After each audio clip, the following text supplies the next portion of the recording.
Going to the top, I never stop till you out my spot. Caught a op, made him pop, Matt, but 15. Stealing from the thieves, do this religiously. She allow, please. Buy me rings, buy me things. She tryna relate, she fake as fuck. Can't look at her butt, a budge, tummy tuck. What the fuck, yeah. I like what I like, you not my type. Blue hair, thick woman in my life. She my wife, this about business, you not getting deals. It is what it is, I already healed. Fuck what they saying, can't get an appeal. Thought he was Satan, I slant him off a peel. Dodging bullets and I make it rain. Put her on a jet ski, new planet.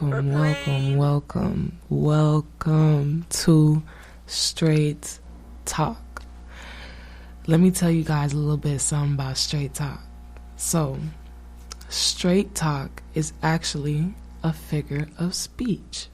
It's a subversion because straight talk is not actually straight talk. What could it be then? It's the best card in the book.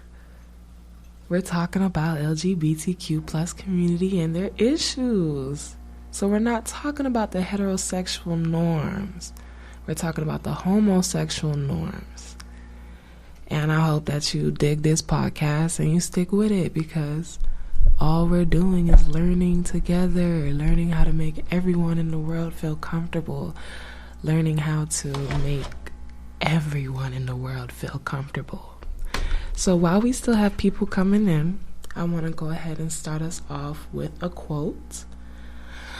If a transvestite doesn't say I'm gay and I'm proud and I'm a transvestite, then nobody else is going to hop up there and say I'm gay and I'm proud and I'm a transvestite for them.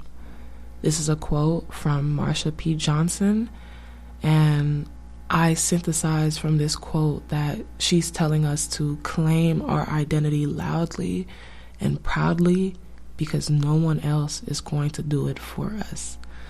So if you're queer, claim it. Don't hesitate, because the longer you hesitate, the more you're going to be unhappy with yourself. As soon as you claim your identity and you claim it loud and you say, I am queer, I love myself, that's when the healing starts. So, a little summary about what we're going to be talking about today. And I just want to interject. I got Batman with me today. Mr. Bat. He's in the cut with us today. And he won't be on the mic today. He's just on standby for emotional support. I think that with Straight Talk being a safe space, it's safe for me to say that I am very nervous right now. I am very nervous right now.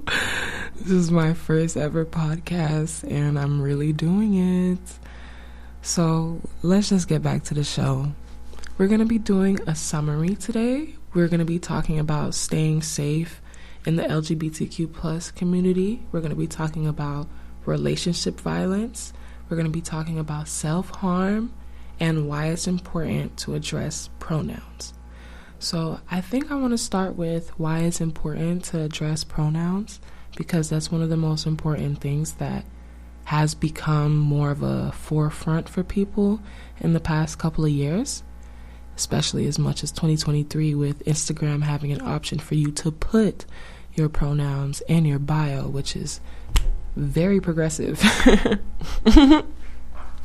So why should we use pronouns? Why are they important? Why do we have them? Let me tell you why. Using appropriate pronouns is a first step toward respecting people's gender identity and creating a more welcoming space for people of all genders. Let's break that down. You using someone's correct pronouns allows for them to feel comfortable. Let me say that again. You using an individual's correct pronouns allows them to be comfortable. I don't know about you, but I want everyone around me to be comfortable at all times. You know what I'm saying? You know what I'm saying? I don't even want to play like that, you know? I don't want anyone around me to be uncomfortable because, I just don't want to be that person. Oh, you're the person who made so-and-so cry. Yeah, no, not me. It might be you, but it won't be me. But that's why we're here, right? We're here to laugh about it. We're here to talk about it. You know what I'm saying? We're here to learn something, So, using appropriate pronouns is respectful. Why would you want to be inconsiderate, disrespectful on purpose? Are you a bully? If you're not a bully, then be respectful and use people's correct pronouns. We need to start normalizing asking what people's pronouns are. It's just a question. Hey, what's your pronouns? It's so simple. It's so simple. It's 4 words. Hey, what's your pronouns? It's 4 words, guys. If you can text a paragraph in 2 minutes, you can say 4 words. You know what I'm saying? And addressing pronouns correctly could save a life. Let me put this in perspective. Say you have a trans person passing as a certain gender, where they're in a hostile environment, right? And you, being inconsiderate, address them by the incorrect pronoun. Now you have the hostile environment and the people in that hostile environment looking, facing, talking about the individual whose pronouns you just messed up. Now they're uncomfortable, they're unsafe. Now their life could be in danger. You should always ask for an individual's pronouns to determine if they are transgender, so you can be respectful and call them by their appropriate pronouns, which you should want to do. While we're on the topic of pronouns, my pronouns are she, her, and hers. I have probably struggled with my identity once or twice, but I always came back to the she, her, and hers. I used to be a little bit into the they, them, but then I was like, I don't think I want to be they, them. I'm a she, her, hers. And it just works for me because I'm really just a tomboy. That's it. I'm a tomboy. I'm not a they, them, but I'm a tomboy. I know what I am and I know what I'm not. There's a difference. Just had to spit knowledge on y'all. I'm sorry. So, we're talking about staying safe in the LGBTQ plus community. Let's define safety. Safety is the condition of being protected from or unlikely to cause danger, risk, or injury. What that means is you are protected from all danger. You can't get hurt. You are safe. Now, how do we stay safe sexually? Great question. Thank you so much for asking, Katie. Safe sex is the use of condoms and water-based lubricant during anal or vaginal intercourse. Safe sex can prevent HIV transmission. It can prevent pregnancy, help prevent most STIs, and it feels great when you're using protection. I'm tired of the make-believe phrase that, oh, you can't feel anything with a condom on. Oh, I can't feel anything with a condom on. You're cap. You're cap and you're disgusting and you need to go get tested. It's that simple. You know what I'm saying? Why would you want to put yourself at risk? That's disgusting. You don't love yourself enough? Really? You know what I'm saying? Let me stop. But it's important to stay safe sexually because there are a lot of incurable disease out there, and there are diseases that are coming out every day. There are people making diseases in their lab. There are people having intercourse with animals they're not supposed to be having intercourse with, and then having intercourse with people, guys. There's crazy cats out there, guys. You have to be protected. You have to do everything in your power to make sure you're safe, because they're not making sure you're safe.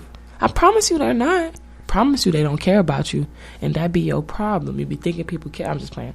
Let me stop before I go on a rant. So staying safe sexually is really important. If you like someone, you should want to have safe sex with them. Am I wrong? Let's define staying safe physically.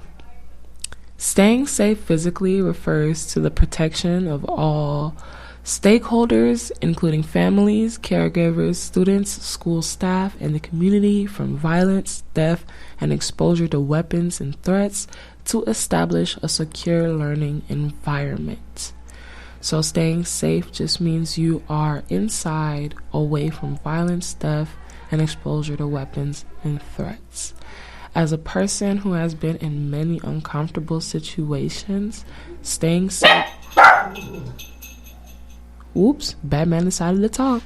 Oh, I'm so sorry about Batman. Come here.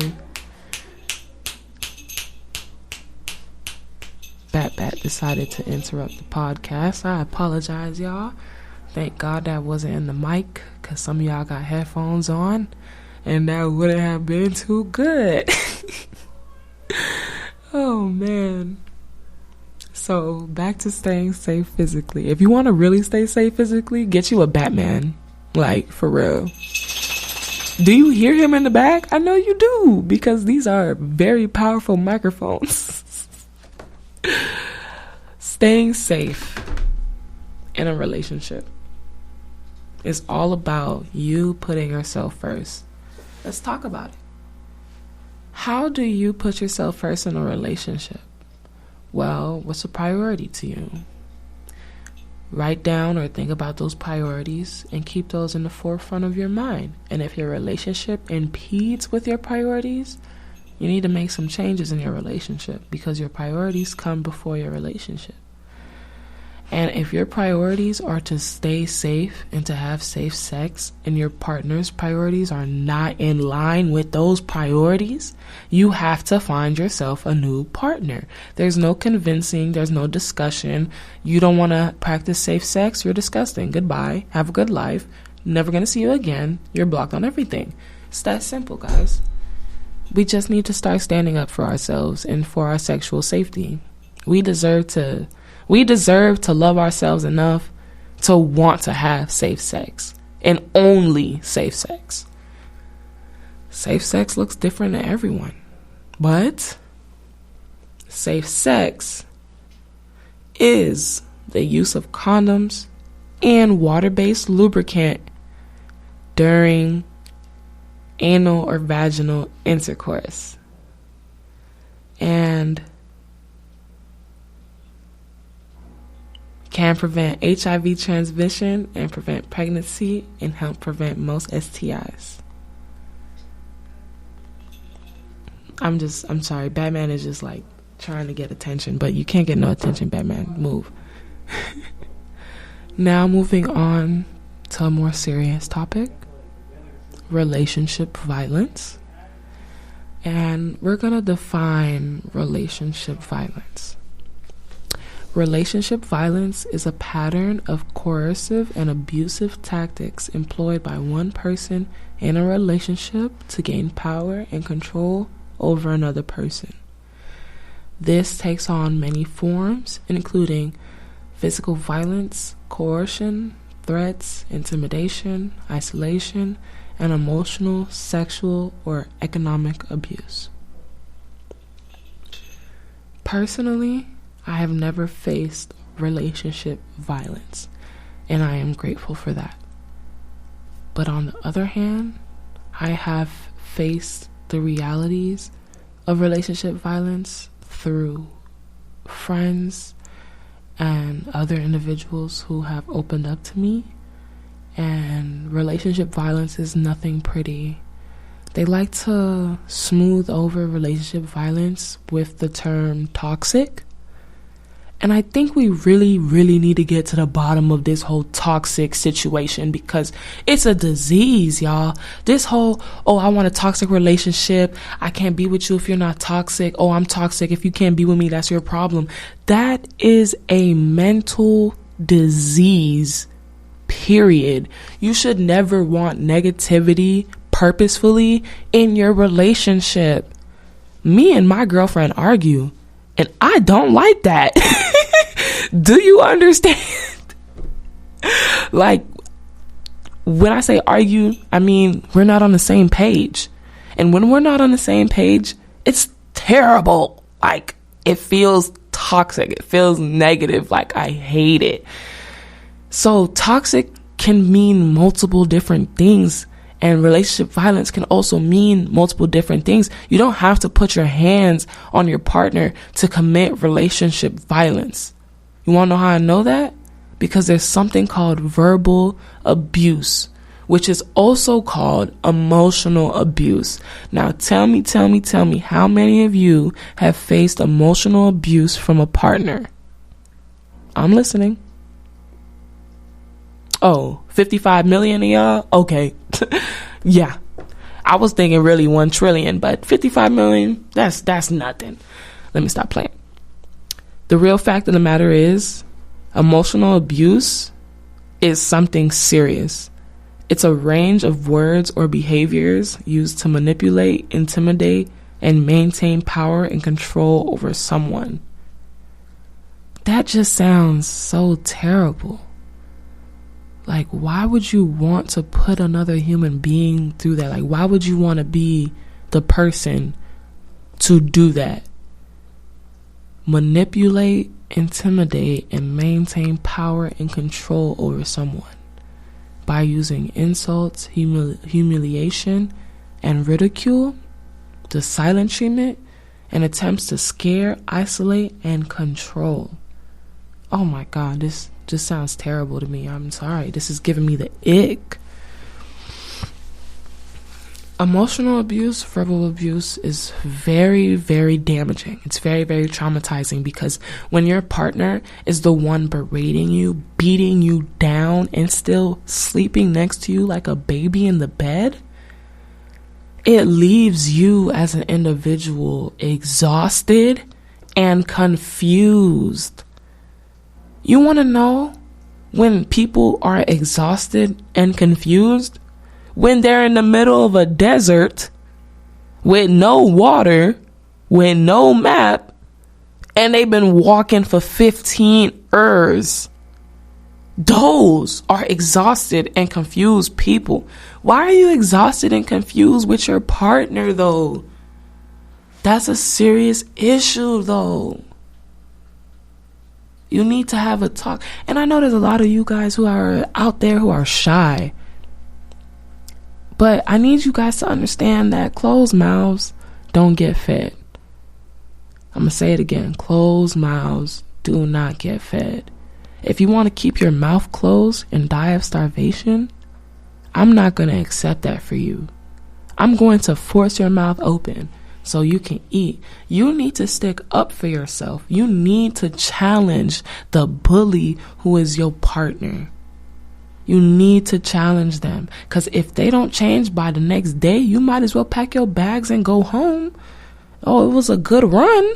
I'm not staying here where you're verbally abusing me. I'm washing dishes. You're saying crazy things to me. Are you? No, ma'am. No, ma'am. No ham. No spam. I'm sorry. My mom texted me to be serious. I think that just makes me want to laugh even more. Next up, which is no laughing matter, is physical abuse. Now, when I say this is no laughing matter, I say this is no laughing matter. I'm not laughing. Batman's not laughing. Nobody's laughing. Physical abuse can be beating on your significant other. It can be slapping. It could be burning cigarette butts on their body. Indian burns. Just it could be anything that's not normal. Just anything that your partner shouldn't be making you do or doing to you. Another thing about physical abuse is that sexual violence is a really big part of it. And if there is no consent, it is rape. That's it. Period. End of discussion. And there's a lot of women out there struggling to this day with a difficult man who's being physically abusive every day. And that's not fair, because they don't have the strength to get out of that. They don't have the strength to get out of that situation. You know what I'm saying? What strength do they have if they're getting raped, beaten on, starved, just treated like a subpar human being? What strength would you have? Because I would have none. And this is the point of this podcast. The LGBTQ plus community faces so much more physical and sexual and verbal abuse than any other community. In my personal opinion, though, my personal opinion is that the LGBTQ plus community suffers the most in verbal and physical abuse from partners. Ain't that right, Batman? That's right, Batman. Yeah, Batman. Yeah, Batman. I know.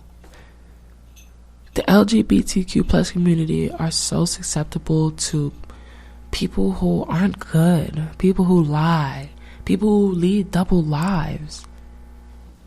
And that can lead you down a rabbit hole to self-harm. Now let's define self-harm. Self-harm is you deliberately trying to injure yourself, and it's considered a manifestation of a mental condition. Self-harm can also be negative thoughts in nature to reference to oneself. So, if you're starving yourself, cutting yourself,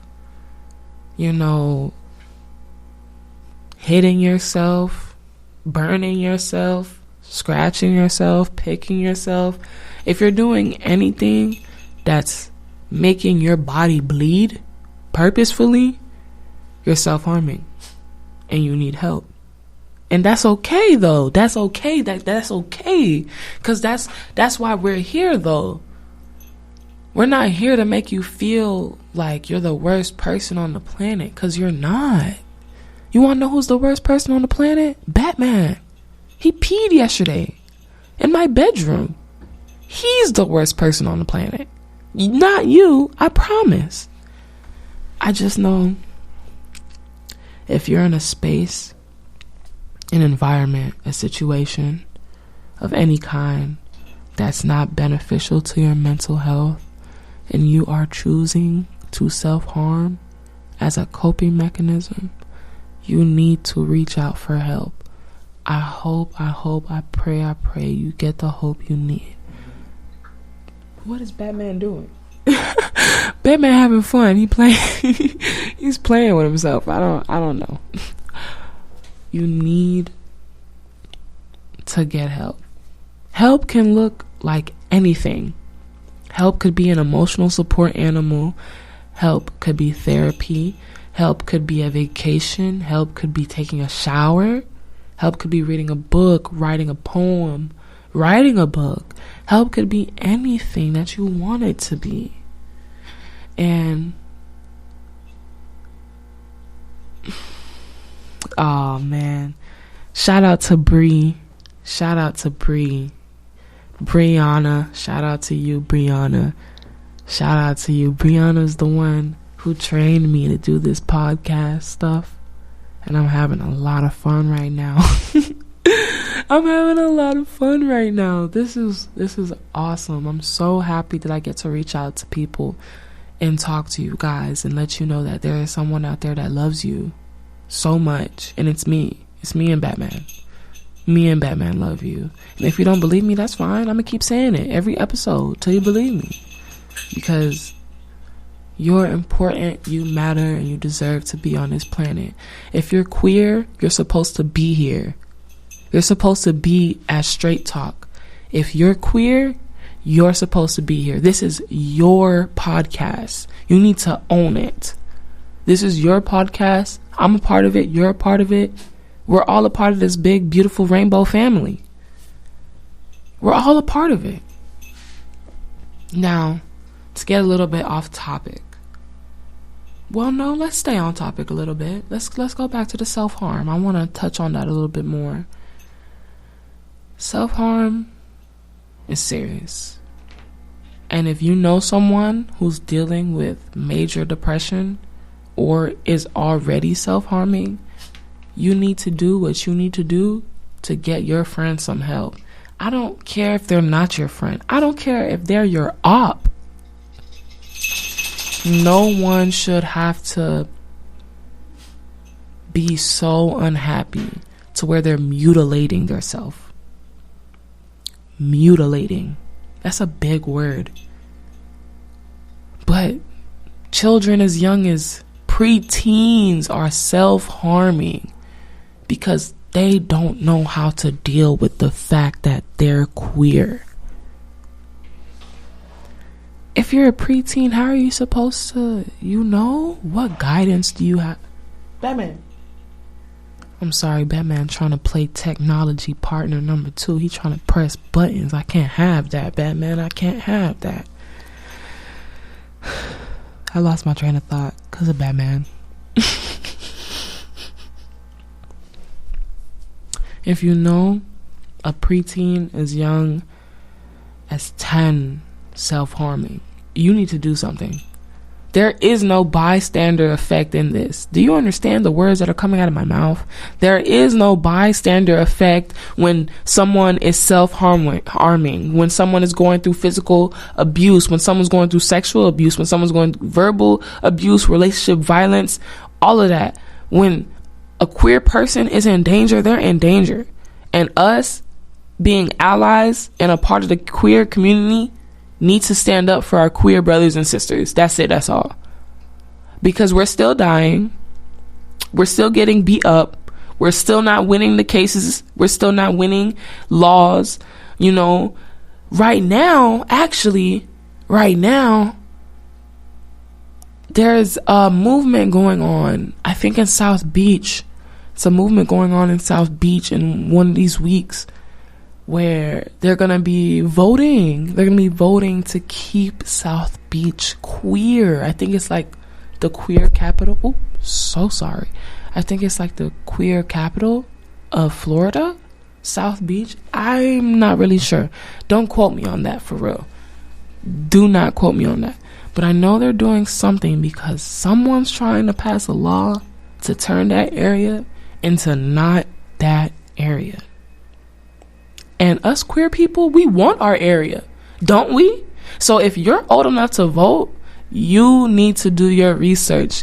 You as a queer person are responsible for your future. And if your kid comes out queer, you need to make sure you're voting for the laws that'll make life for your queer kid easier. That's what you need to be doing. It's all about politics and laws. No one in political employment cares about emotions. It's all about the cutthroat. It is what it is.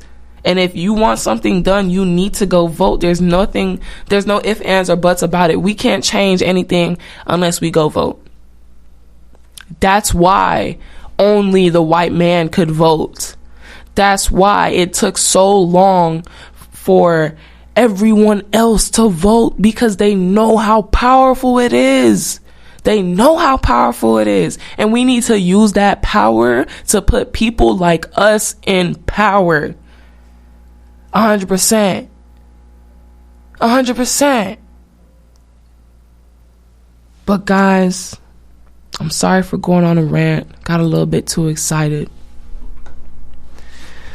I'm supposed to be doing the podcast for an hour, but Bree said I could do it for 30 minutes.